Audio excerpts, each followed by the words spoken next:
রান্নাঘরে সবাইকে ওয়েলকাম জানিয়ে আজকের ভিডিও শুরু করছি। একটা নতুন ভিডিও নিয়ে হাজির হয়ে গেছি। দেখতে পাচ্ছ এখানে আমি মাছ সব ছাড়িয়ে নিয়েছি। আজকে আমি তোমাদের সঙ্গে কি শেয়ার করব একটু হলেও বুঝতে পারছো হয়তো। ওটা কিন্তু চিতল মাছ ছিল। চিতল মাছের আমি ভেতরের যে মাংসটা সেটা বের করে নিয়েছি, আর তেল আর কাটা মানে ছাড়িয়ে নিয়েছি।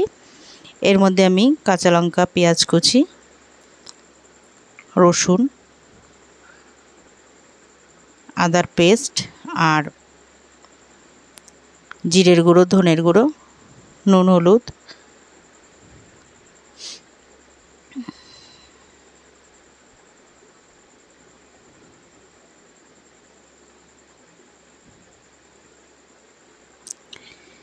লঙ্কার গুঁড়ো,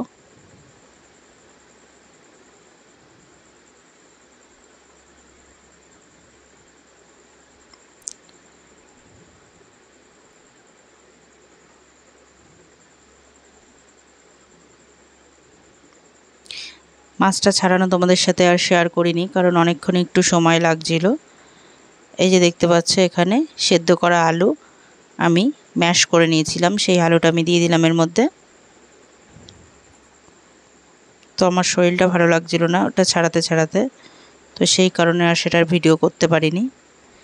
ধনেপাতা কুচি আর এর মধ্যে একটু গরম মশলা ব্যবহার করেছি আমি। এবার সব উপকরণগুলো একসঙ্গে মেখে নিচ্ছি।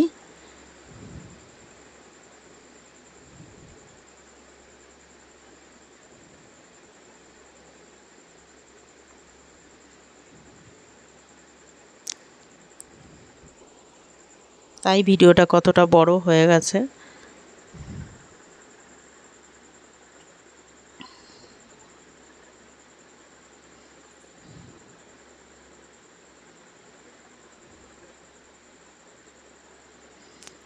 আমি সব উপকরণগুলো একসঙ্গে মাখিয়ে নিয়েছি।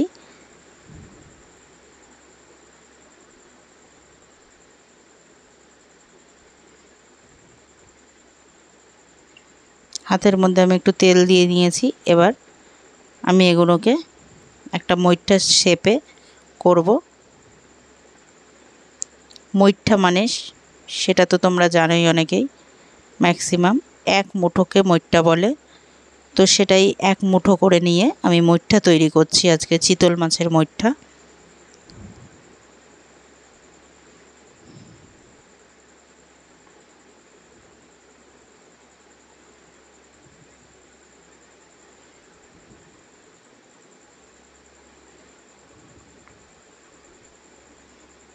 হাতের মধ্যে একটু তেলটা মাখিয়ে নিলে তাড়াতাড়ি এটা হয়ে যাবে, তাহলে হাতে লেগে যাওয়ার ভয় থাকবে না।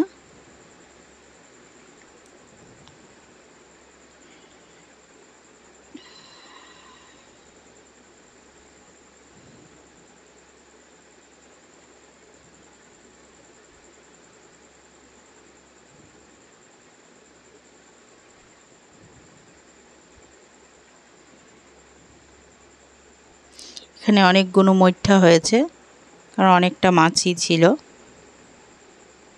মইঠাগুলো মোটামুটি আমার সব তৈরি করা হয়ে গেছে। এই যে দেখো,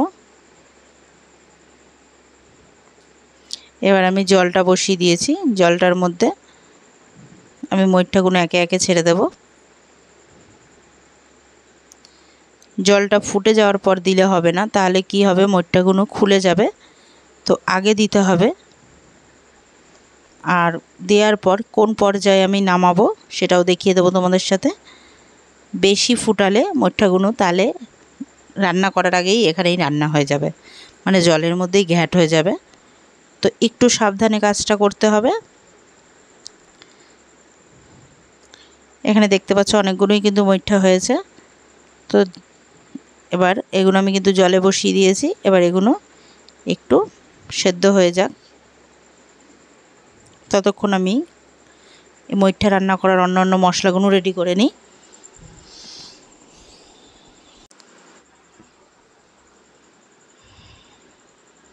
মইঠাটা এখানে মোটামুটি সেদ্ধ হচ্ছে, আমি ততক্ষণ মশলাগুলো রেডি করে নিচ্ছি চটপট।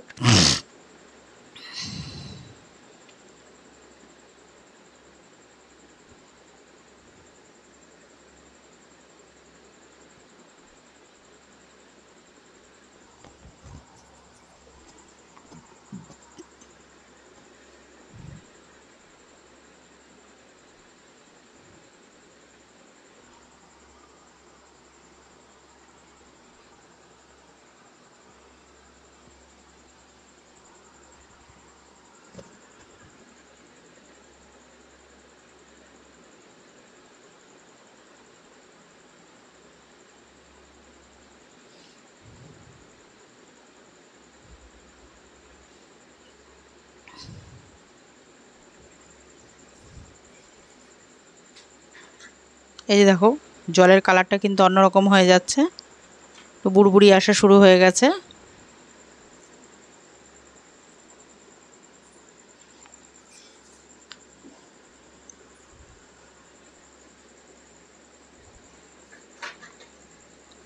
ফেনা ফেনা একটা ভাব আসছে।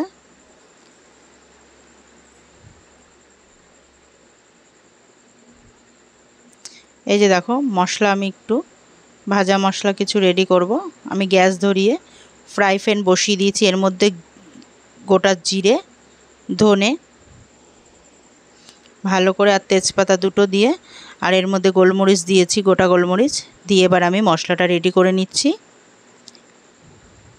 ওদিকে ওটা ততক্ষণ গরম হতে হতে আমার ততক্ষণ এই মশলাটাও রেডি হয়ে যাচ্ছে। মশলা তেজপাতাটা একটু ছিঁড়ে দিলাম, তার কারণ হচ্ছে তাহলে ভালো মতো নিয়ে হবে।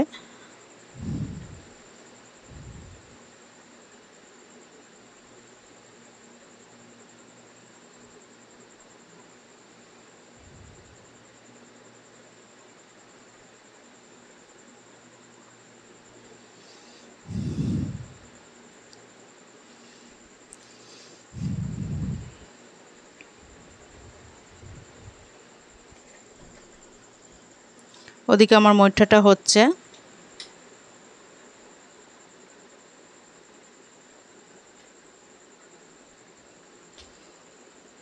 মইঠাটা প্রায় হয়ে গেছে, এবার আমি ওগুলোকে তুলে নেব। এই যে দেখো ফেনা ফেনা ভাব হয়ে গেছে।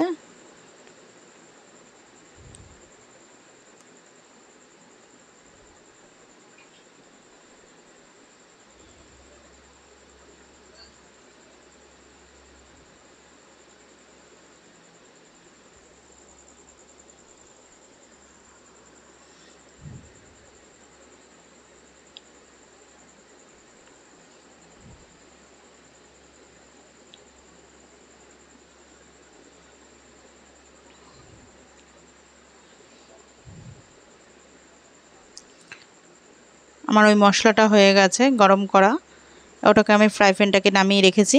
এবার আমি এই মইঠাগুলো একে একে তুলে নেব। এই পর্যায়ে থাকা অবস্থায় মইঠাগুলো কিন্তু তুলে ফেলতে হবে, নাহলে মইঠাগুলো খুলে যাবে, কারণ এটা দিয়ে বেশি টকবক করে ফোটানো যাবে না, আর মইঠাগুলো শক্তও হয়ে যাবে তাহলে বেশি ইয়ে করলে। আমি একটা ঝাঁঝরির সাহায্যে সব তুলে নিচ্ছি একে একে।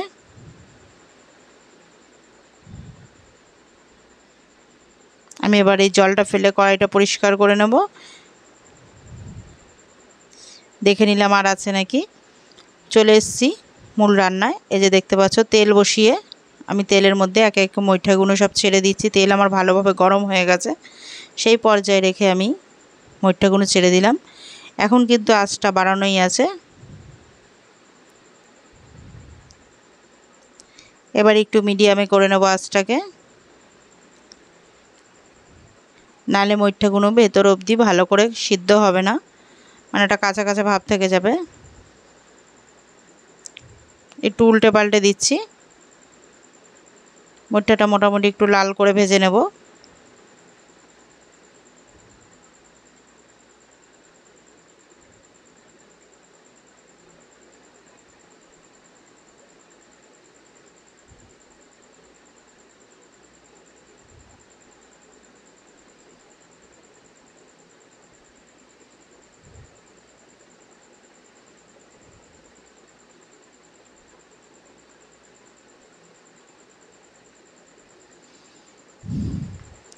পুরো ভিডিওটা দেখার জন্য সবাইকে অনুরোধ থাকলো।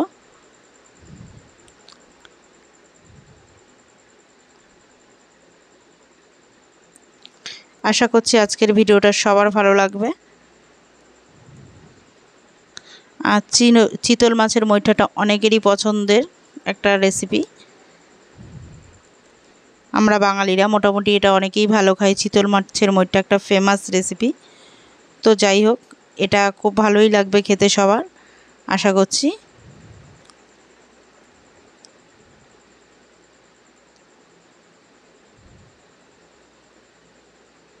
আমি এটা ফার্স্ট টাইম বানাচ্ছি, তো এটা আমি আমার মতন করে তৈরি করছি।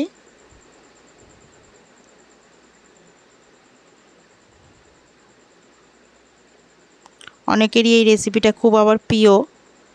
জানি না এটা কেমন হবে, আশা করছি ভালো করার চেষ্টা করছি। রেসিপিটা ভালোই হবে। ভিডিওটা দেখে যদি তোমাদের ভালো লেগে থাকে অবশ্যই একটা লাইক করে দিও, আর কমেন্ট করে জানিও কেমন লাগলো। একটু লাল লাল করে মরিচটাগুলো ভেজে নিচ্ছি। আমার চ্যানেলটাকে একটা সাবস্ক্রাইব করে দিও যে ইউটিউব থেকে দেখছো, আর যে ফেসবুক থেকে দেখছো একটা ফলো করে দিও।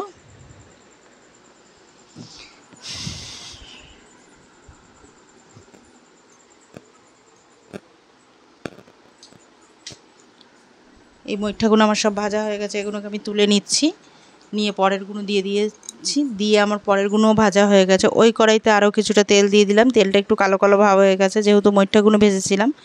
ওর মধ্যে এবার পুরো রান্নাটাই করব, আর তেল আমি চেঞ্জ করছি না। পেঁয়াজ কুচি,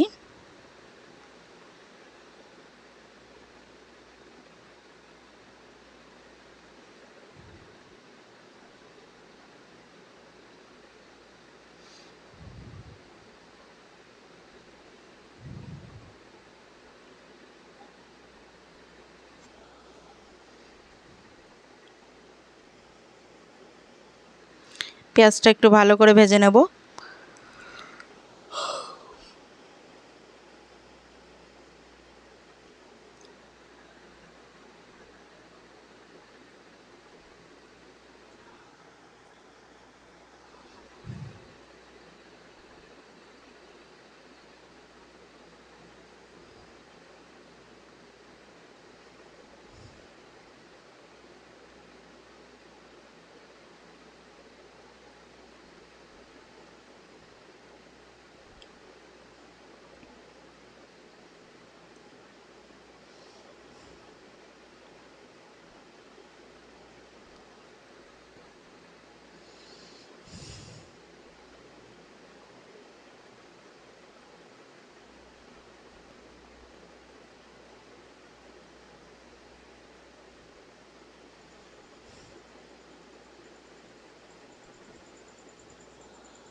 আদা রসুনের পেস্ট,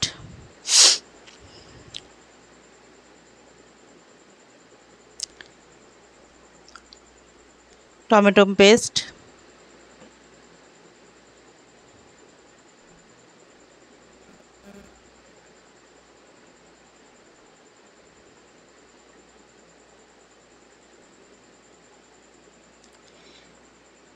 আদাটা এই আদাটা আগে এই সরি ভুল বললাম, ওখানে আমি রসুনের পেস্টটা দিয়ে তার মানে ওর সঙ্গে ইয়ে করা রয়েছে, আবার একটু আলাদা করে আদার পেস্ট একটু দিলাম। হলুদ, নুন পরিমাণ মতো,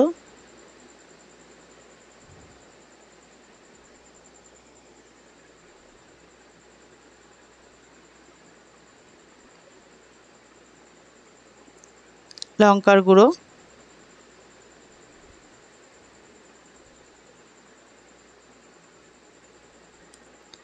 এটা কিন্তু কাশ্মীরি লঙ্কার গুঁড়ো।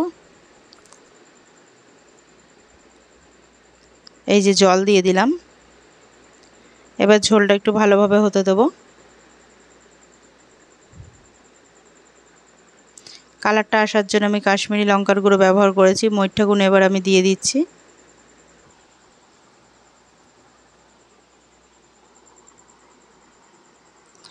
আর এই তোমাদেরকে আমি বলতে ভুলে গেছিলাম, পেঁয়াজের সাথে আমি ফোড়নটা দিয়েছিলাম, এলাচ লং দারচিনি ব্যবহার করেছিলাম। এটা আমার খেয়াল ছিল না, ভুলে গেছিলাম বলতে।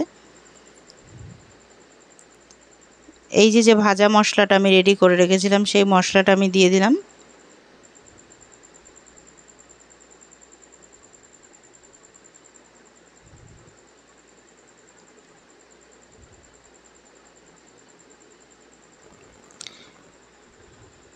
ওপর দিয়ে একটু ঘি ছড়িয়ে দিলাম। লঙ্কা কিন্তু আর সেরম ব্যবহার করিনি এই মরিচটার যে ঝোলটার মধ্যে, কারণ এর মধ্যে যে আমি গোলমরিচ দিয়েছি এতেই আমার হয়ে যাবে কাজ।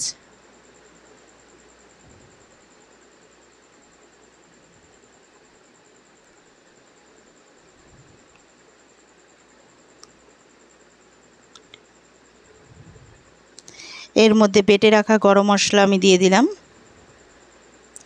আমার কিন্তু চিতল মাছের